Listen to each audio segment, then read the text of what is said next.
Hello, so let's start with today's class. So today I'll be covering the problems from strength of materials. The first question is question number 9 of GATE 2011. Consider a simply supported beam with a uniformly distributed load having neutral axis NA. So here's neutral axis as shown.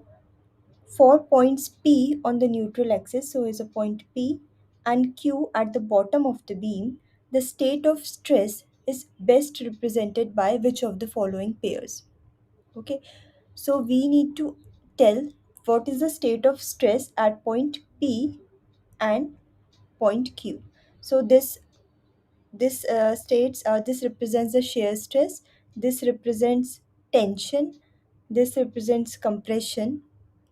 Okay, as you can get it from the diagram also. So this is tension. So likewise, so what is the state of stress at point P and at point Q? So we are asked this. So it's a 1 mark question, okay, with with negative marking also. So let's see what is the solution of this problem. Okay, so under this uniformly distributed load, this beam will be subjected to a moment, bending moment. So it will have a sagging bending moment. So it will bend something like this, right? So I hope you agree it will bend like this under this kind of loading. Okay. So let's see what is the bending moment profile and shear stress profile for this beam, considering it to be a rectangular section, let's say for now. So for this beam, the bending moment profile will be something like this. Suppose this is the neutral axis. So above the neutral axis, this beam will be subjected to compression. Why? Because it will bend something like this, right? It will bend something like this. So above the neutral axis, there will be compression. It will try to compress this thing. And below the neutral axis, that is at the bottom side, it will try to stretch out, right? I hope you agree with this. So the lower portion will try to stretch out like this, and the upper portion will try to compress. So the upper part will be subjected to, let's say, compression, and the lower part will be subjected to tension. I hope there should not be any problem with this. So it's a bending moment profile, you can say. Okay. Now let's see the shear stress profile. So shear stress will be something like this for a rectangular cross section. So shear stress is maximum at the neutral axis and shear stress will be 0 at the ends. Okay. So this is the shear stress profile. So we know now the bending moment and shear stress profile. We know that the upper part of this beam under this loading will be subjected to compression, and the lower part, that is the part below the neutral axis, will be subjected to tension. Similarly, shear force is maximum at the center and it will be 0 at the ends, as you know.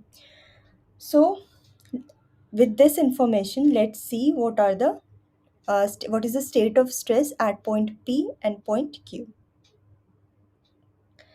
So here we have I've made a table. So let's first consider point P. So point P is at the neutral axis. Okay, so point P is at the neutral axis. From the diagram also we can see that at the neutral axis there is neither compression nor tension, right? Above the neutral axis there is compression, below the neutral axis there is tension, but at the neutral axis there is no axial force. Okay, so for point P, is there any tension? No, there's not any tension. Is there any compression? No, there's no compression. Let's see shear. Okay, so at point P, which is at the neutral axis, we can see that the shear stress is maximum. Shear stress is maximum. So shear stress is there. So is there any shear stress at point P? Yes, there is. Okay, now let's consider point Q. So the point Q is at the bottom of the beam. So point Q, let's see the bending moment profile. If we see the bending moment profile at point Q, there will be tension because the lower part of the beam is subjected to tension because of this bending. So there is tension at Q. There is no compression at Q, right? Compression is not there. There is tension at Q. So compression is not there. Okay, let's see shear stress. At point Q, which is at the bottom of the beam, is there any shear stress? No, because shear stress is maximum at the neutral axis for this case, and it is 0 at the ends. So it will be 0 here. So there will be no shear stress. Considering this table, let me draw point P and Q clearly, right? Let's say this is the diagram for point P and this is the diagram for point Q. For point P, there is no tension, there is no compression, there is only shear. So let me draw the shear profile here. So I've drawn the shear here. There is no tension and compression, right? At point Q, there is only tension, no shear and no compression, right? So there will be only tension at point Q. So this is the diagram we got after our analysis. Let's see which option is correct then, right? So we are given 4 options. So out of all the 4 diagrams which are given to us, our answer or our analysis matches with option number A. So our answer was point P is subjected to shear and point Q is subjected to tension. So option number A says so, that point P is subjected to shear and point Q is subjected to tension. So our answer will be option number A. Is there any confusion in this? Any confusion, any doubts? No, ma'am. Is it clear, right? Okay, if it is clear, then I'll ask you something regarding this. Yeah, so it is clear. Let me draw some other random points. Let me draw a point R, which is at the top of the beam. Just tell me first, out of all the different options I have given to you, A, B, C, D, E, which is true for option number for point number R? For point B. for point number R. Okay. What about Nikesh? What option is correct according to you? Ma'am, B. B, ma'am. Okay, I think it is fine. And what is correct for option for point number S then? It's C.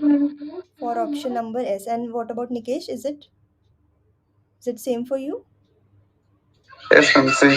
ठीक है. I think it is clear, right? Why? Because at point S there will be, because it is above the neutral axis, so there is compression. Moreover, there is also shear stress there. Shear stress is not 0 at S because S is at the some mid depth between neutral axis and the top of the beam. So option number C is correct for S and option number B is correct for point number R. So I hope this question is clear to you. Now let's move towards a important problem, which is again from GATE 2011. So in those times they used to ask the linked questions. So question number 52 and 53 were linked, each having 2 marks. Okay. So this question seems to be a little complicated, but it is very easy. You'll see. Let's see question number 53. If the load P equals to 100 kilonewton, which of the following options represents the forces R1 and R2 in the springs at point 1 and 2? So here's some setup. This is hinge here. Okay, so there are two springs, spring 1 and spring 2. At the location 2, there is an inclined load which is having a magnitude of root 2p, which is acting at 2. So distances are L and L for both the cases. So 4 options are given to us. Oh, sorry. Let's me discuss question number 52 first, because question number 52 and 53 are linked. So the same question is there. So first, in question number 52, they are asking which of the following options represents the deflection delta 1 and delta 2 at point 1 and 2. So the same diagram is there. So they are asking deflection delta 1 and delta 2, because since this load is acting at point 2, so these two springs will deflect some by some amount, right?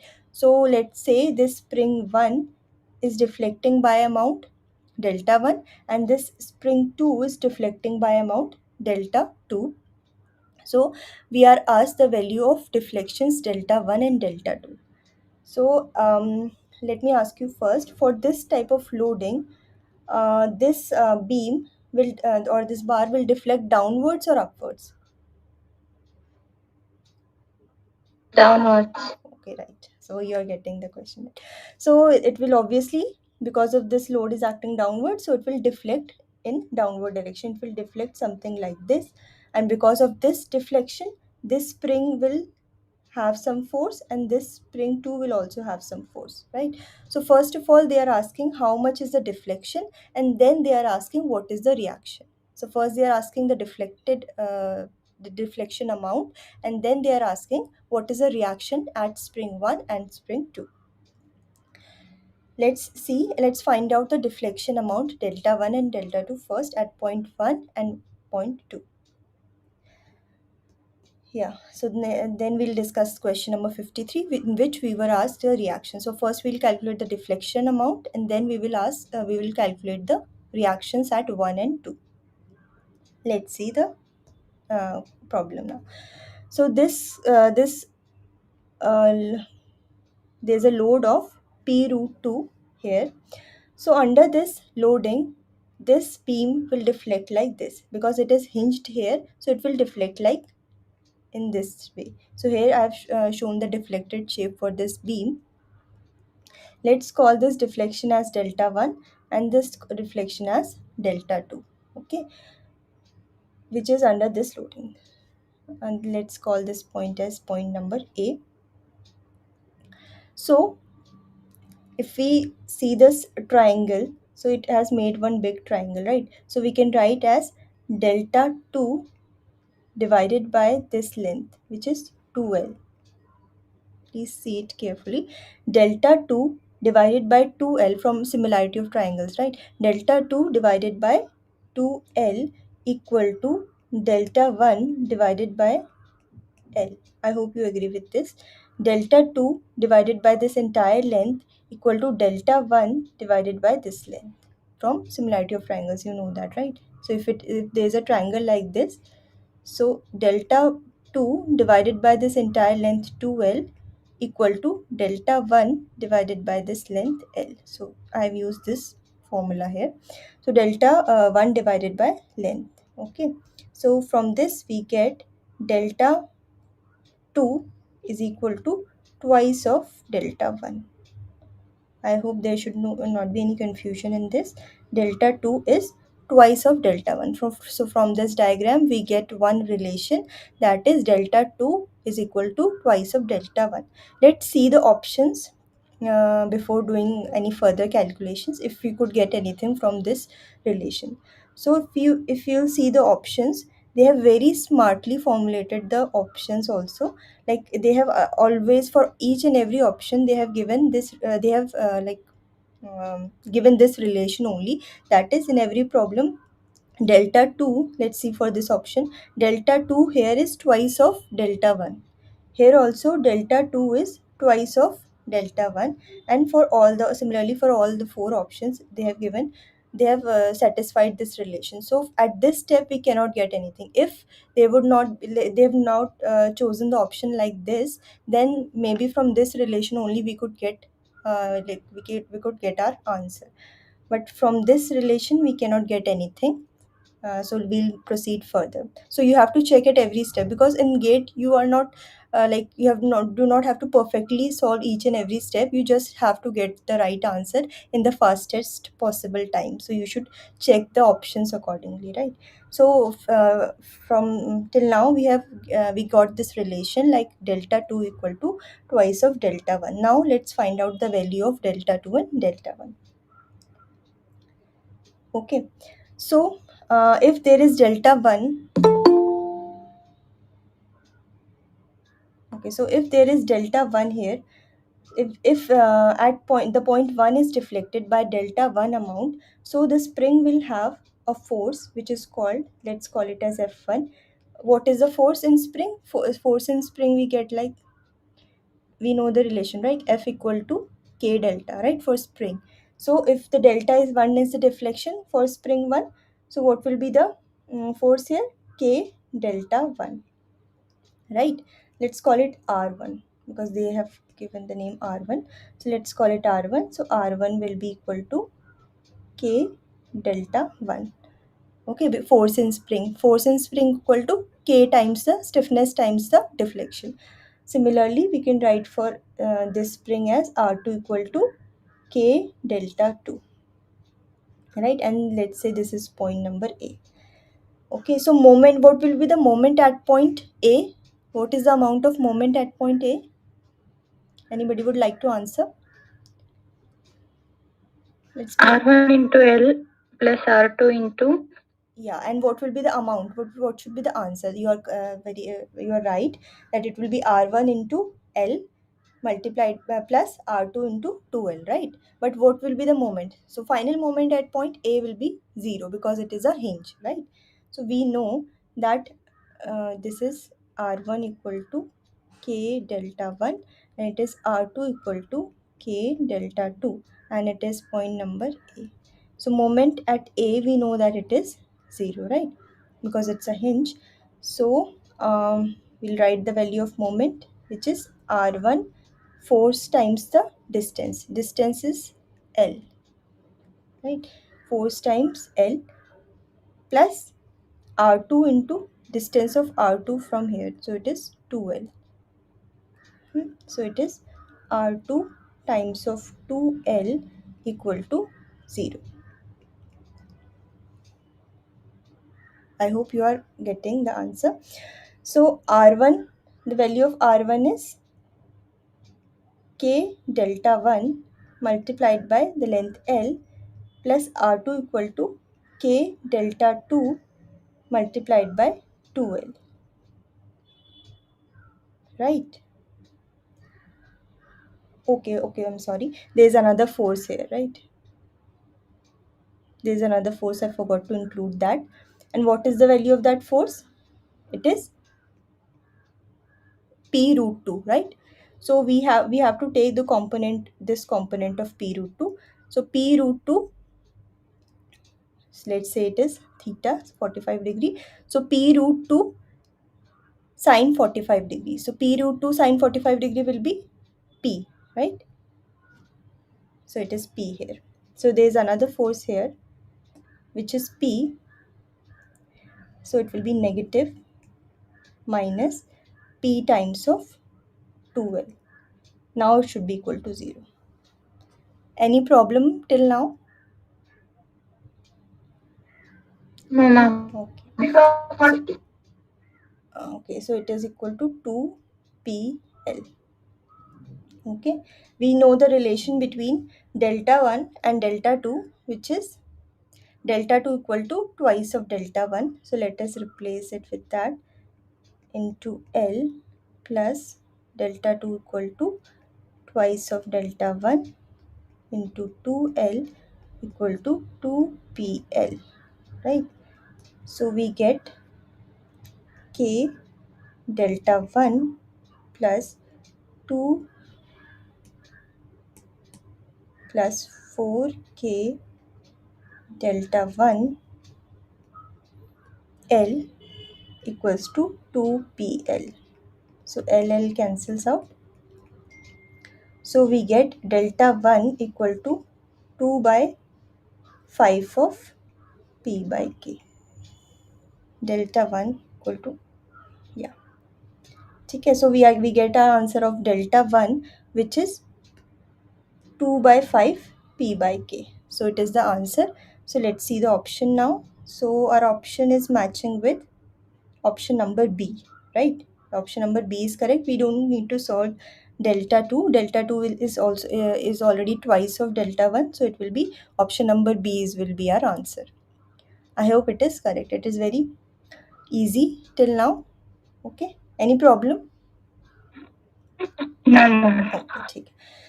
So it is clear. Now the second part. In the second part, we are asked, because both the questions 52 and 53 were linked. So in question number 53 we are asked if the load P, so now they have given us the value of load P which is 100 kilonewton. So they are asking us the value of R1 and R2. So we already know that R1 is K delta 1 and R2 equal to K delta 2. Can you please tell me the value of R1 and R2 now, because we know delta 1 and delta 2. Okay, we just have to put this in here. R1 equal to K times the delta 1. Delta 1, I'm telling you, it is 2 by 5 P by K. So can you tell me the value of R1 now? You just need to simply put in the formula. Can anyone calculate it for me? 2 by 5 P. So delta 1 we know, right? So R1 equal to K times the delta 1. Delta 1 we know, 2P this. K and K cancels out. So R1 equal to 2 by 5 of 100. So what is we are getting? 40. Yes. So R1 is 40 kilonewton and R2 will be is twice of R1. So it is this. Option number D is the correct answer. I hope you get it. You can also calculate R2, which is K times of delta 2. So since delta 2 is twice of delta 1, therefore R2 will be twice of delta R1. Therefore, since R1 is 40 kilonewton, therefore R2 will be 80 kilonewton. So option number D is our answer. So by this simple calculation, we get 4 marks. Okay, because these two questions were linked. If we could identify delta 1 and delta 2, we can easily get the value of R1 and R2, and this question will get us 4 marks, right? I hope this question was very easy for you.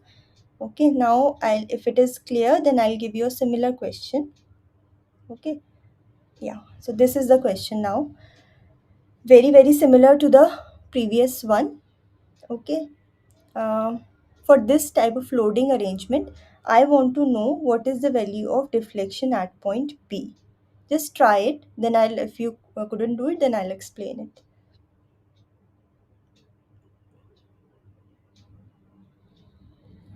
Just try it once.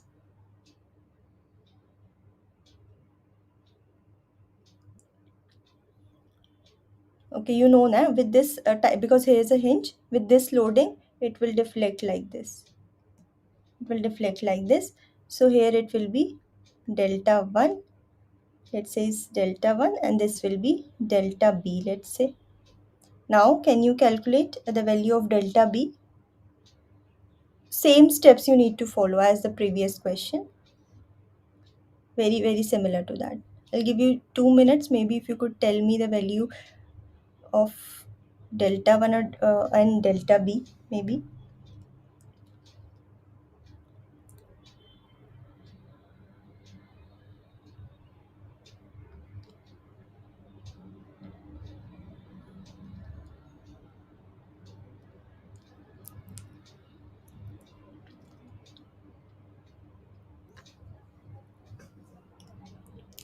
So what is the relation between delta B and delta 1 you got? 2 times. Very good.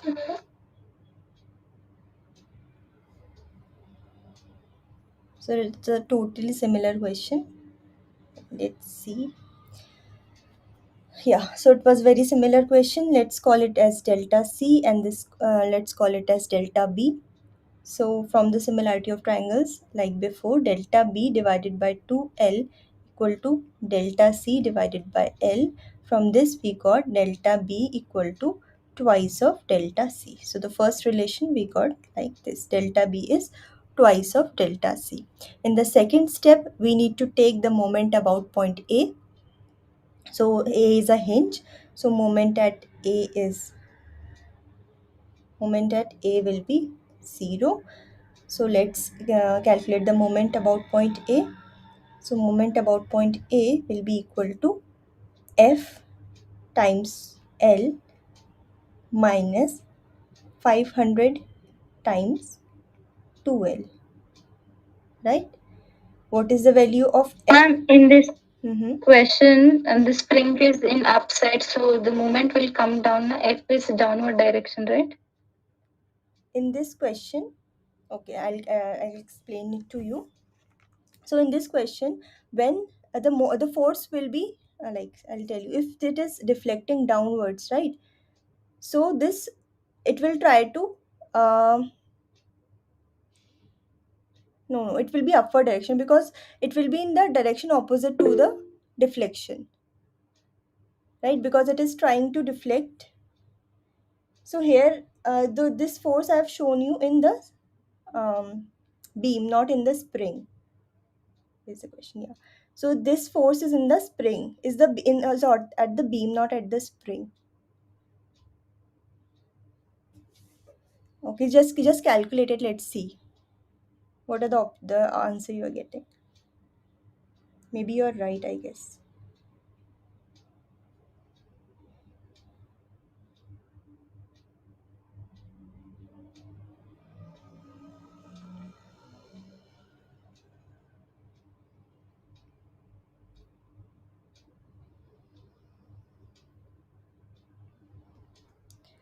I think Manabendra has already calculated.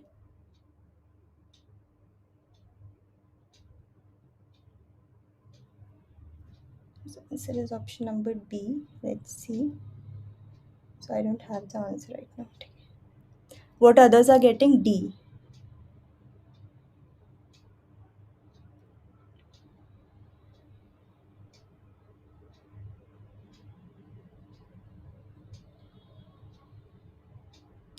B and DY are getting different answers. Okay, Likita, did you get?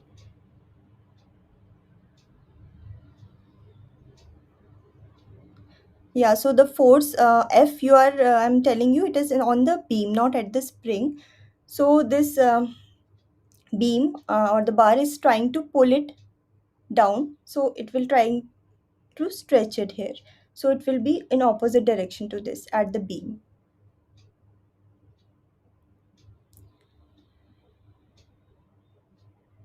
Okay. So what answer you're getting, Likita? Let me calculate it myself. Ma'am, I didn't know the value of K, so I'm waiting for that question to K come. is 50. K is 50. Yeah. So let me solve it for you. So F here is K delta C. B 20 mm. It is 20 mm. Delta B, I'm 20. asking. Okay, so let me, I think everybody got the same answer except Nikesh. Nikesh, you are getting D? Yes, ma'am. D 40 mm. How you are getting 40 mm? Ma'am, K, Huh? that moment at A equals to 0. Yes. So F. Then Yeah. K delta 1 into L K delta 1 into L, right? will be equal to 500 into twice L. Yes. That will equals to 0. Mm-hmm. That is right. And from here I got delta 1 equals to Mm-hmm. 20. Mm-hmm.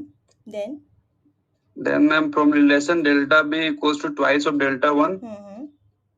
I got 40 mm. Yeah, that's right. And why Manabendra and Nikita you are getting 20? I think you told me the value. I told answer at C. Yeah. Yeah, I think you told me the value of delta 1. That is right. So, ठीक है. Everybody got the concept, right? It is okay. You got it right. This YF is upwards here. From the logic also, this spring is trying to balance it, right? This load is trying to move it downward, and this spring is trying to support it. Okay, so you are right. The force in spring is in downward direction. It is correct. But I have shown here the force in or at the beam, so it will be opposite to it. So that's why it is upward. So if we see by logic also, this system, this spring system is trying to support this beam, right? So it will try to make like tie it upward. If it would have been downward, so it will be an unbalanced system, right? So nothing is supposed, because the load is trying to pull it down, push it down, but this spring is trying to hold it up. So that's why it is upward by logic also, right? Okay, then let's move towards another problem, like my favorite problem, you can say, because in every session I give such problems. So in this question, you need to calculate delta B. So do you want to try it? Because it is very similar. Okay, just tell me what is delta C here? Delta C. From the standard deflection formula, what should be the value of delta C? PL1 cube by 3I. Very good. Okay. So I'll discuss this. So Nikesh, I think you were present in the last class also. Let's discuss this problem. Okay. So this is very similar to the last session problem in which I discussed about the rigid bar system. So here we have a cantilever beam in which a load P is applied at point C. Okay. So let's see how this beam will deflect. I'll make a fresh diagram. Yeah. So I'll make a fresh diagram for it. So we have a point P and C, and here it is B. So how will this beam deflect? This will deflect like it will be curved till point P because there is a loading, but after point C there is no loading, right? So it will go straight here. If there would have been a loading at this part, then it would be curved. If there is no loading, then it will go straight. Okay, so it was curved till point C and it will be straight line after that. So here let me draw. So let's call it theta. So it will also be theta, right? So here it will be, this is delta C. So this will also be delta C, right? This is delta C, so this will also be delta C. And let's call it as delta dash maybe. So it will be delta dash. This length is given to us as capital L minus L1, right? So this is capital L minus L1. Yeah. Okay. So from the standard deflection formulas, we can calculate the value of delta C and theta.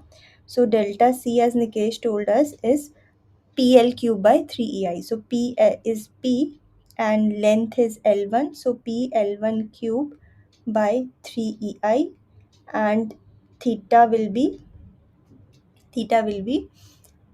PL square by 2EI. From the standard deflection formulas, theta will be PL1 square by 2EI. So now we know delta C, we know theta. So can we calculate delta dash now? Delta dash will be simply theta angle times the length. Angle is theta, length is L minus L1. Okay. So delta dash will be theta is PL1 square by 2EI, and this is L minus L1. Now we know everything. We know delta C and delta dash. So delta B, which we need to calculate, will be delta C plus delta dash. So delta B we know delta dash and delta C. So can you tell me the value of delta B now, so that I can tick mark any option? Delta C I have given, this is the delta C, and so delta dash and delta C is this. So can you add both of these and tell me the value of delta B?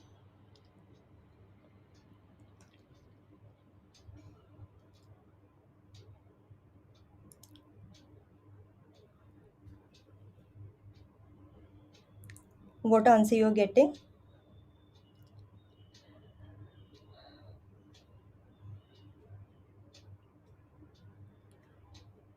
Try to do it with myself because this will increase your speed. Okay.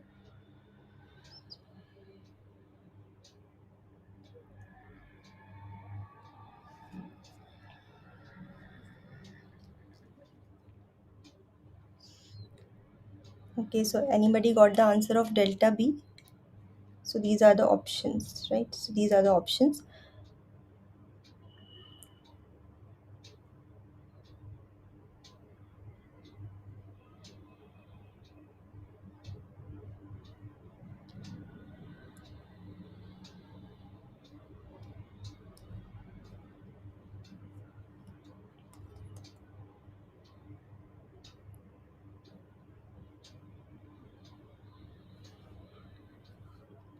So you are solving or not, or I should tell you?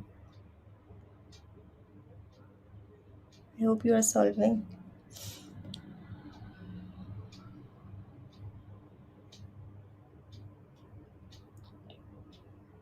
Anybody got the answer till now? Ma'am, C, ma'am. C. C or D? C or D? C, ma'am, C. C. Final. Manavendra and Likita?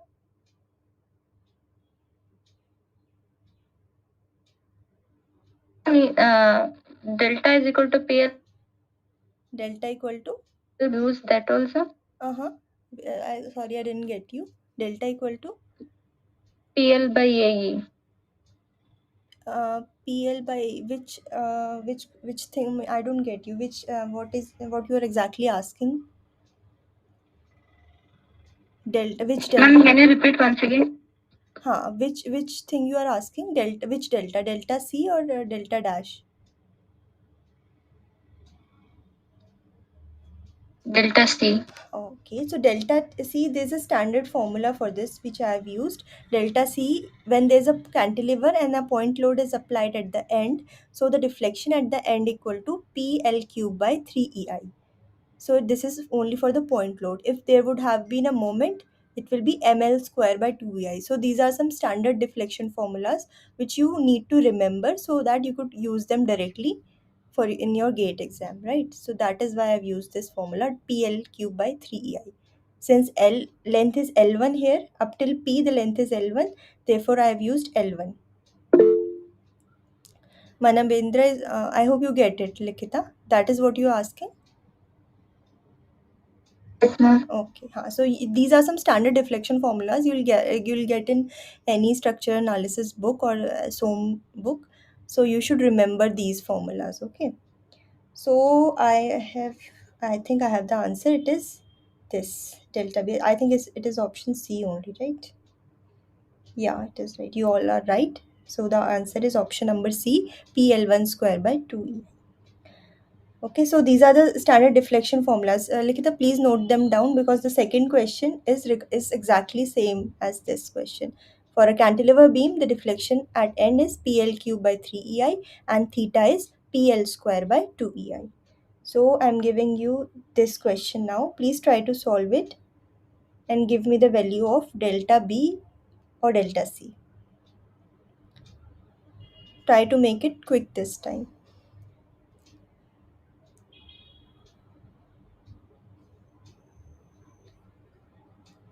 Similar concept.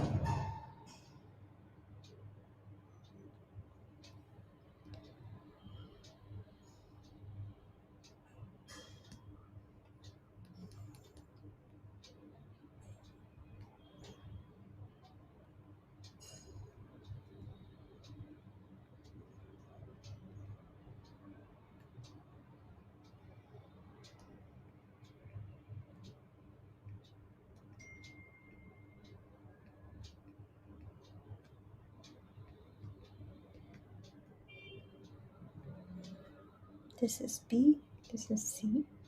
Let's call it theta, and this is theta as well. So delta B from the standard deflection formula will be PL cube by 3EI. P is 2 here. Let it be in kilonewton only. PL cube, what is the length here? By 3EI, and theta will be equal to PL square by 2EI. Therefore PL square by 2EI. So delta B 16 by 3EI. Anybody? You got the answer? Yes, ma'am. Okay, so what is delta C? You're getting delta B, I've already told you. Delta C? Delta C, ma'am, 8 upon EI. 8 upon EI. Okay. So you got the concept, right? It is very simple, but it is very important because it comes in every alternate year, this type of questions in which we have to use the standard deflection formulas. That is why I'm repeating such questions every session. So I hope this concept is clear. Try to practice these type of problems. Now a slightly different problem. I am not sure whether I'll be able to explain it that well, but let's see. Yeah, so it's a very important question from GATE 2011, question number 32. Okay, so in this question, please try to listen it very carefully. Okay, for the cantilever bracket PQRS loaded as shown in the adjoining figure. So it's a bracket. Okay, it's a 3D diagram. Okay, so it's a bracket which is having elements PQ, QR, and RS. So these all three elements are in different planes. So it's a kind of 3D diagram, if you can imagine. So we are asked which of the following statements is false. So out of all the four options, which of the following options are false? So okay, so for solving this problem, we need to draw the free body diagram, because they are asking for every portion. They are asking, so like for in option A, they are asking the portion RS has a constant twisting moment with a value of 2WL. So similarly, in every option, they are asking us the value of twisting moment, the value of bending moment, etc. So for giving the statement which is false, we need to draw the free body diagram and see what are all the forces which are acting on each of the elements. So I'll draw the free body diagram of this um,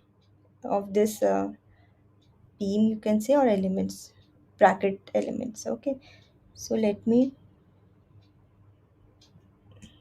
try to draw this for you. Okay, so let's first consider the element PQ, right? So I've drawn the I'll be drawing the free body diagram for each and every element. Please listen to me very carefully. So let's first consider the element PQ. So at point P, we have a point load W, right? We have a point load W at point P. So now, since we are drawing the free body diagram, we have to balance the forces, right? So at point Q, there will be an equal and opposite load, point load W. Okay, please stop me if you don't get it, right? So since we are balancing the forces, we are drawing the free body diagram. So I've drawn an equal and opposite force W in upward direction. Okay, now the second thing is, what is the other force that will come because of this W? There will be a bending moment, right? So there will be a bending moment. Let me draw it with some different color. So the bending moment, since the load is acting downward here, so bending moment will be in this direction, right? So this is the bending moment, which is having what will be the value of this bending moment, which is due to this W. The value of this bending moment will be W into L, force into distance. So that will be WL. So I hope you get it. These are all the possible forces which we can get in this element PQ. Now we will shift to element QR. Okay, so let me remove this. Yeah, let's see point number Q now. At point Q, let us first see what are all the forces we are getting. So since there is an upward load W here, so there will be a downward load here, which is W. Okay, this is W. Since what are the other force we are having? There is also bending moment here, which is WL. So the important thing here is this bending moment WL will be twisting moment for this element QR, right? Because they are in different planes. So if you will see that this W, if you'll see in this diagram also, this W will try to bend this element PQ, but it will try, what it is doing to QR, it is trying to twist QR, right? I hope you are agreeing with me. This load W is trying to bend PQ, but it is trying to twist. It is trying to twist the member QR. Okay, so that is why this the bending moment WL, since it is in a different plane for QR, so it will be a twisting moment for element QR. So twisting moment, okay, so what is the direction of this WL? The direction of WL is clockwise or anti-clockwise? Just tell me, WL is clockwise or anti-clockwise? I hope you know these things, right? WL, Clockwise. okay, so WL is clockwise, therefore it will transfer a twisting moment which is in anti-clockwise direction. Okay, everything will be equal and opposite. Okay, so WL will be transferred as twisting moment for member QR, and since WL is in clockwise direction, so the twisting moment at point Q will be in anti-clockwise direction. So anti-clockwise twisting moment, so twisting moment we generally denotes using the right hand thumb rule. So according to this right hand thumb rule, if you see, for an anti-clockwise twisting moment, the direction of thumb is outward, right?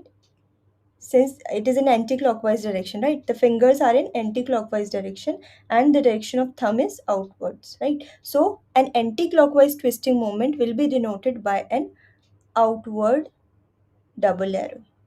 Okay, so this is just a denotation. It is WL. I hope you get it till now. I've just transferred the forces. Okay, this is very important. So to how to draw the free body diagrams. So there's a downward load W and there's an outward twisting moment, you can say, which is the value is WL. Now let's see what is happening at point R.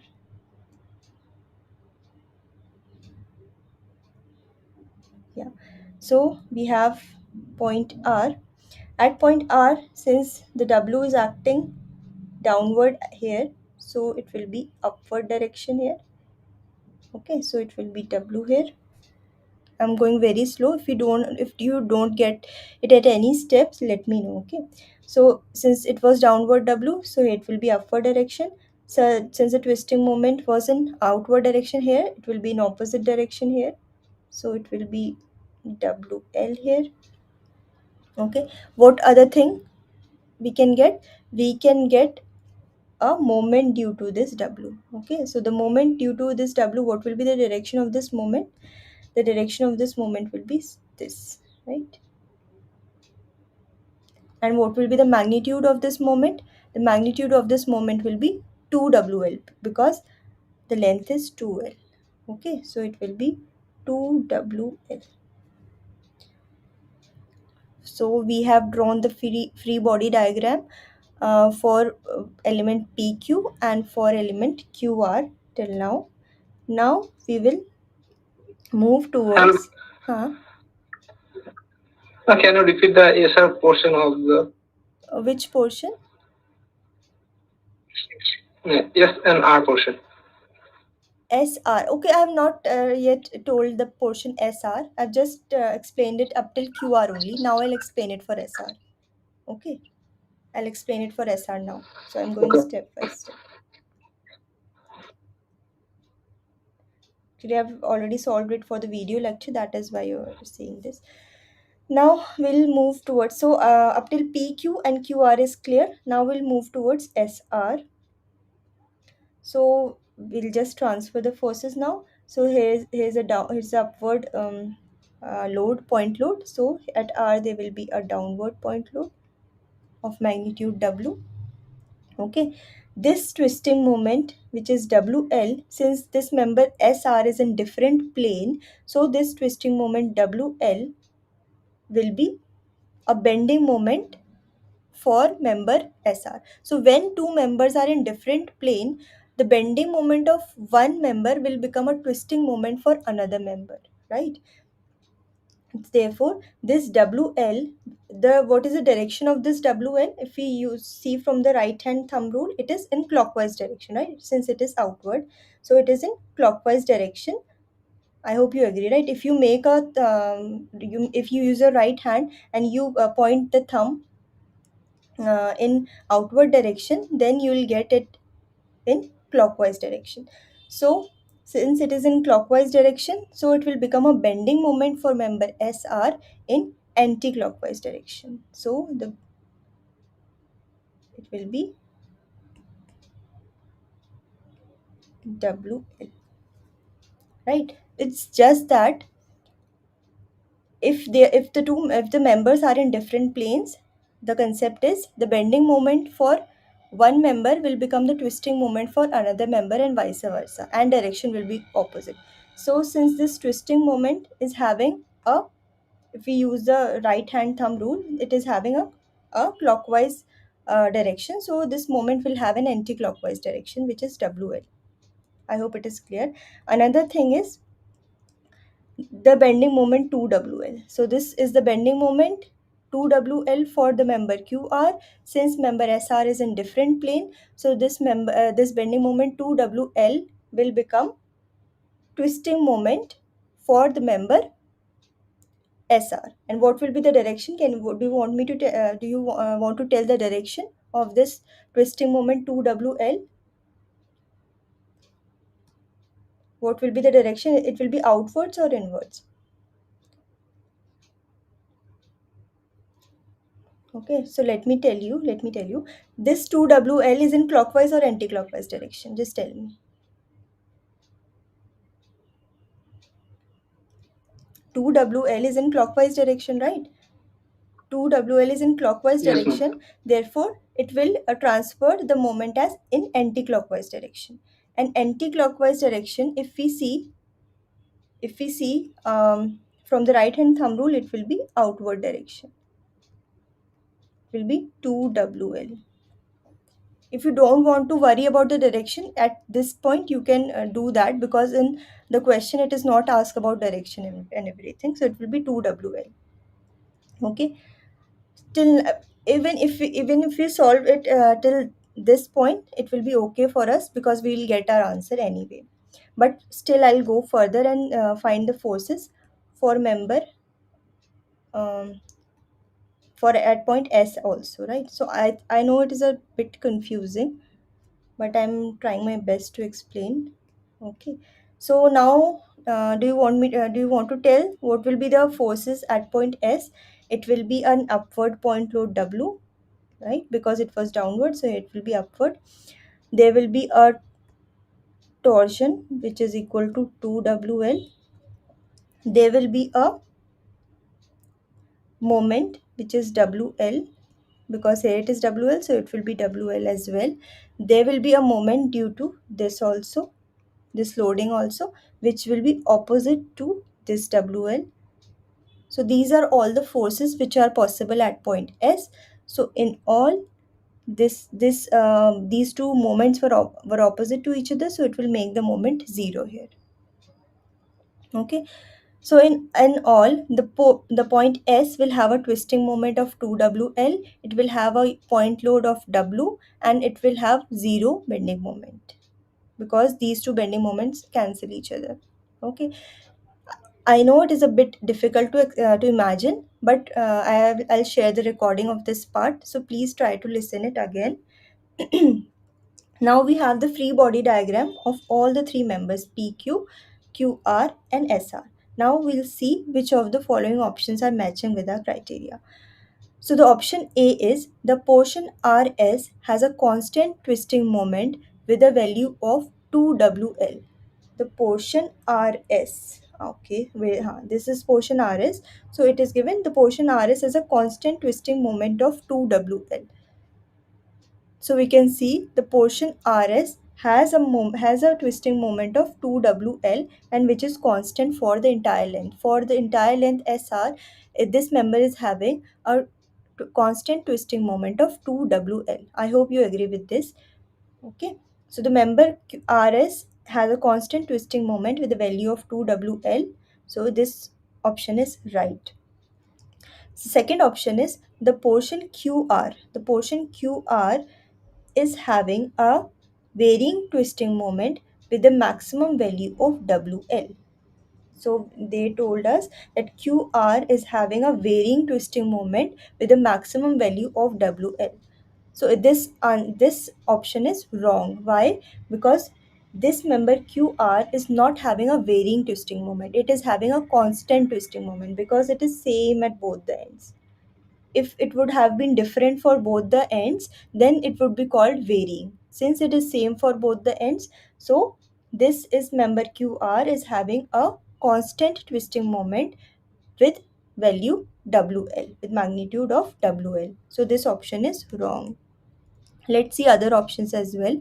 Third option is the portion PQ has a varying bending moment with the maximum value of WL. So the portion PQ is having a varying bending moment. Varying bending moment, why? Because there here the bending moment is WL and here the bending moment is 0. So it is having a varying bending moment with a maximum value of WL. So this option is also right. Let's see option number D also. The portion PQ has no twisting moment. So the portion PQ, does it have a twisting moment? No, right? I have shown every type of force with different colors. So we can see at point PQ, at member PQ, we do not have any twisting moment. Okay, so this option is also right. The only wrong option is option number B, which says that portion QR has a varying twisting moment, but the portion QR does not have a varying twisting moment. It is having constant twisting moment of WL.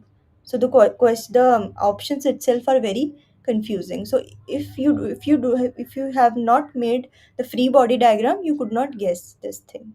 So it's important to know how to make the free body diagram.